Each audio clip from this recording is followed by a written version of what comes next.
So this is our winch recovery system for loading and unloading different bits of machinery on and off the Multi Loader 2.5. For operation of this unit, would obviously need to play some cable out.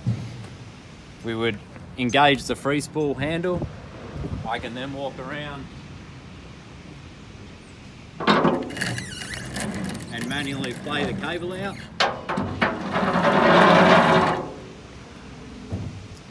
In that instance, we would obviously attach to a machine. We would then engage our drive system again, so that's now locked. Our cable system's locked. Normally it would have weight on it. This is our battery isolator. Now we know we're active. So during transportation of this machine normally, we would also always isolate the winch so no unwanted movements of the cable can happen. Now we're active, our light's on. To operate the winch, we have two systems. We have a wireless remote and we have a hardwired remote, depending on what we have available to us, the situation. For the wireless remote, we have an on-off button on the top. If we hold this, we see a little red light is now active, and this is now ready to go. When we had weight on this, it would just be a case of in and out as we need to go. At the end of our winching on and off, obviously we're going to want to tie the machine down, secure it.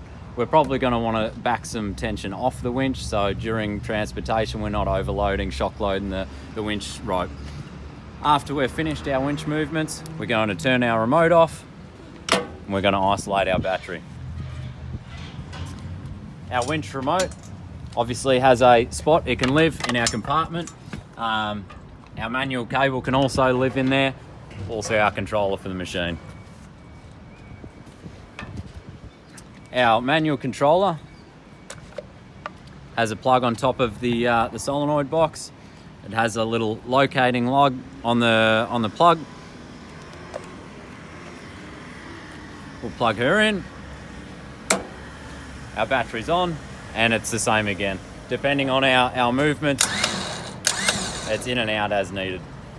After we're finished, we disconnect our plug, we isolate our battery, and our cable lives in our little locker.